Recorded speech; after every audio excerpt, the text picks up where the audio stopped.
Assalamualaikum, kembali lagi ke pembelajaran seni budaya bersama Miss Citra. Kali ini kita akan membahas bab 13 tentang level dan pola lantai pada gerak tari. Sudah siap belajar anak-anak? Peta pembelajaran pada materi kali ini difokuskan pada level gerak yang terbagi menjadi level gerak tinggi, level gerak sedang, dan level gerak rendah. Ada 5 tujuan pembelajaran pada topik kali ini yang bisa kalian lihat pada slide berikut. Apa sih yang dimaksud dengan level? Ketika kita melakukan gerak, ada tingkatan tinggi maupun rendah seperti kadang berdiri, duduk, atau melompat. Nah, tinggi rendah gerak yang kita lakukan saat menari itulah yang disebut dengan level. Fungsinya adalah untuk mencapai dinamika. Permainan level yang variatif menjadikan gerak tidak monoton dan lebih menarik. Permainan level pada tari berkelompok lebih mudah dan menarik karena ragam gerak yang sama dapat dilakukan secara bergantian, serempak atau selang-seling, dan mungkin juga dilakukan pada level yang berbeda-beda. Macam-macam level gerak.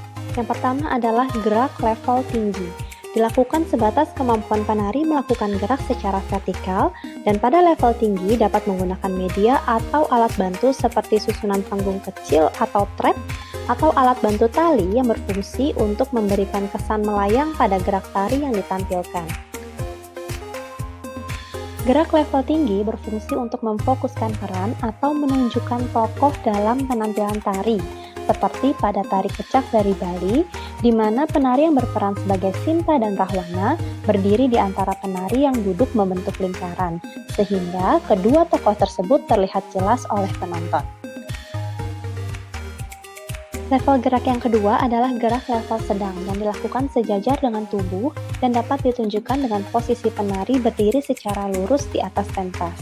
Pada contoh gambar yang pertama, terlihat posisi penari berdiri dengan menggunakan tongkat atau tombak dan kaki diangkat.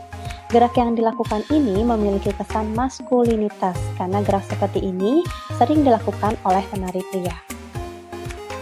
Level gerak yang terakhir adalah gerak level rendah yang dilakukan saat penari menyentuh lantai, seperti saat penari berguling dari satu tempat ke tempat lain, dan ketinggian minimal dicapai penari adalah pada saat rebah di lantai. Sekarang masuk ke bagian yang kedua, yaitu jenis pola lantai. Pola lantai adalah pola yang dilakukan oleh seorang penari dengan perpindahan pergerakan dan pergeseran posisi dalam sebuah ruang untuk menari. Jenis pola lantai yang pertama adalah pola lantai garis lurus. Pola lantai ini terbagi menjadi dua, yaitu horizontal dan vertikal. Pola lantai garis lurus secara horizontal menunjukkan hubungan antar manusia, sedangkan secara vertikal atau ke atas menunjukkan hubungan dengan Tuhan sebagai pencipta. Pola lantai garis lurus dapat dilakukan pada jenis penyajian tari berpasangan atau kelompok dengan berbagai level. Pada level rendah, pola lantai garis lurus dapat dilakukan dengan berbaring atau duduk. Pada level sedang, pola lantai garis lurus dapat dilakukan dengan berlutut atau jongkok. Dan pada level tinggi, pola lantai garis lurus dapat dilakukan dengan berdiri, jinjit, atau bahkan melompat dan melayang. Agar lebih jelas, yuk lihat perbedaan pola lantai garis lurus vertikal versus horizontal melalui gambar di bawah ini. Jenis pola lantai yang kedua adalah pola lantai garis lengkung. Tari kecak merupakan salah satu contoh pola lantai garis lengkung yang membentuk lingkaran. Beberapa variasi pola lantai yang terbentuk dari garis melengkung adalah lingkaran, setengah lingkaran, huruf U atau tapal kuda, dan spiral.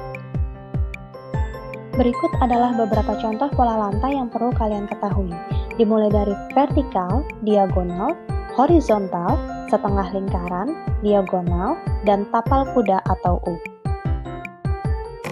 Oke, demikian pembelajaran hari ini. Untuk yang ingin tahu lebih banyak, silahkan cek beberapa referensi Miss berikut. Terima kasih sudah menonton. Sekarang yuk bersiap diskusi di kelas.